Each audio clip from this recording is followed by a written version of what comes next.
नमस्कार दोस्तों, स्वागत है आप सभी का न्यूज ऑन फैक्ट्स में। तो दोस्तों, ऑस्ट्रेलिया फेडरल इलेक्शन में स्कॉट मॉरिसन की हार के साथ साथ ये भी निश्चित हो गया कि ऑस्ट्रेलिया का अगला प्रधानमंत्री बनेंगे एंथनी अल्बानीजी।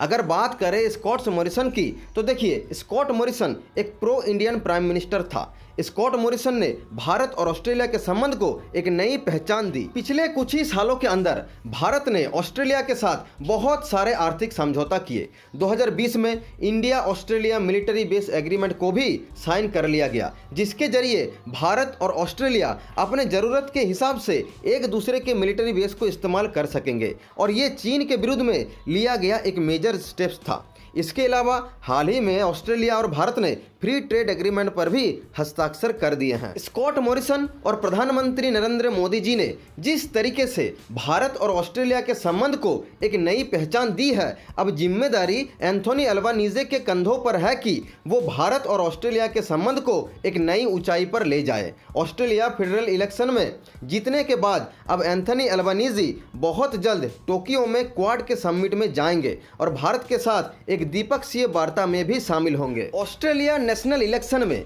एंथोनी अल्बानीजी की चुनावी मुद्दे को अगर आप ध्यान से ऑब्जर्व करोगे तो आपको समझ में आएगा कि एंथोनी अल्बानीजी स्कॉट मॉरिसन के जैसे ही भारत के साथ कई सारे मेगा डील कर सकते हैं।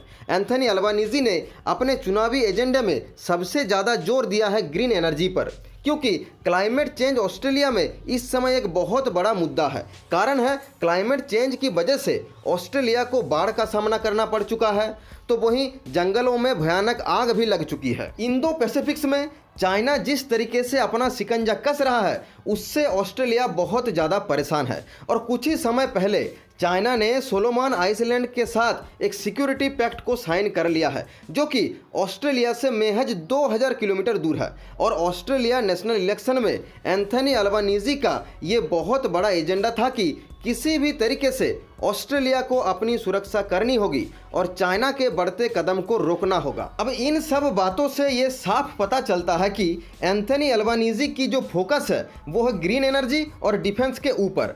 अब ऐसे में अनुमान ये लगाया जा सकता है कि ऑस्ट्रेलिया बहुत ही जल्द भारत के साथ ग्रीन एनर्जी और डिफेंस के क्षेत्र में एक साथ काम करेगा।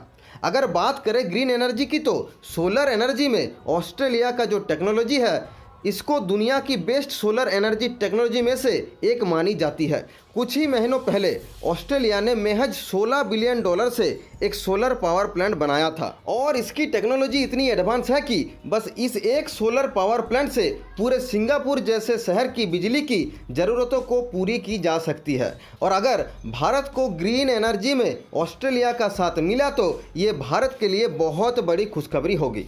आप देखोगे कि चाइना के थ्रेट को देखते हुए ऑस्ट्रेलिया और भारत अब दोनों देश एक साथ नए नए डिफेंस डील साइन करेंगे, और दोनों क्रूज मिसाइल और एयर डिफेंस सिस्टम जैसे खतरनाक हथियार मिलकर बनाएंगे। आश्चर्य नहीं होना चाहिए कि ऑस्ट्रेलिया अगर किसी दिन ब्रह्मोस मिसाइल खरीदना चाहे तो ये भारतीय डिफेंस सेक्टर के लिए एक बहुत बड़ी कामयाबी होगी। हमारे और हमारे दर्शकों की तरफ से एंथोनी अल्बानीजी को ऑस्ट्रेलिया नेशनल इलेक्शन में जीत हासिल करने के लिए बहुत बहुत बधाई। और अगर आप लोगों को वीडियो अच्छा लगा तो लाइक करिए, चैनल को सब्सक्राइब करिए। जय हिंद।